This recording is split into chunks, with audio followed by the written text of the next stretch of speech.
In this video, I'm going to talk you through two contrived word problems that apply direct variation. So in the first, we're told all about these hailstones, and we are told that at t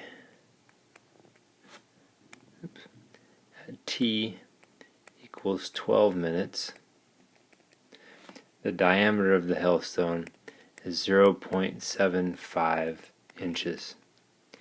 And we're also told some information about what's going on at 20 minutes, but we don't know any more than that. We don't actually know what is the hailstone's diameter then, which is what we want.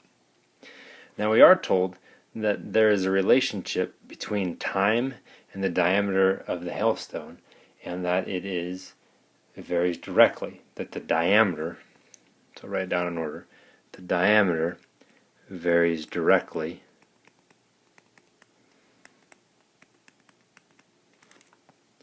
with time. And the order is important.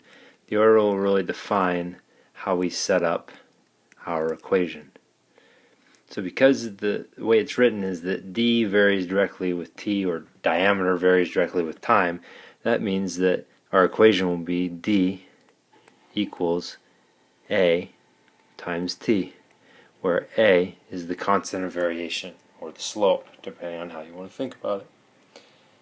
And we do know that when t is 12, d is 0.75. So by substitution, 0.75 equals a times 12. And if we divide both sides by 12, we arrive at 0.0625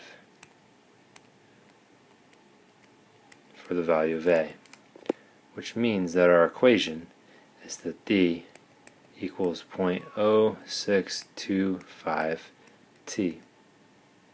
Now we can get to the second part.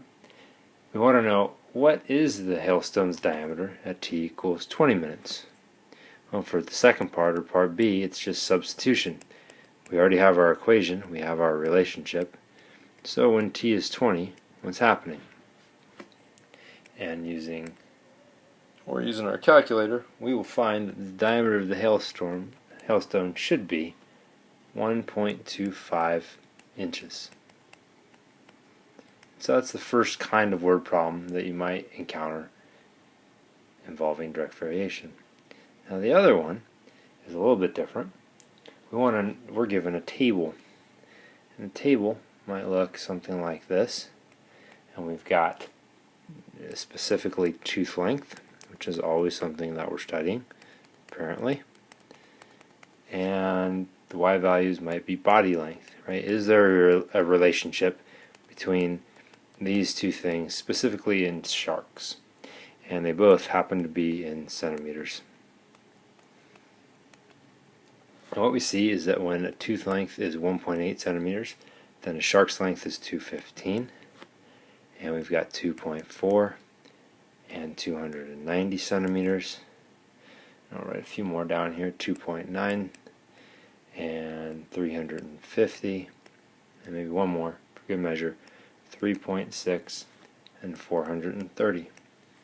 Now we said that what's true in direct variation is if something is direct variation, then the quotient of the two values should be constant. So if this data is an example of direct variation, then each of these quotients should be very similar, right? 1.8 over 215, 2.4 over 290, 2.9 over 350, and 3.6 over 430. They should all be similar. And what actually happens if you do division is that every single one of these to 3 decimal places is 0.008. So the quotient of the variables in all of our cases is very similar.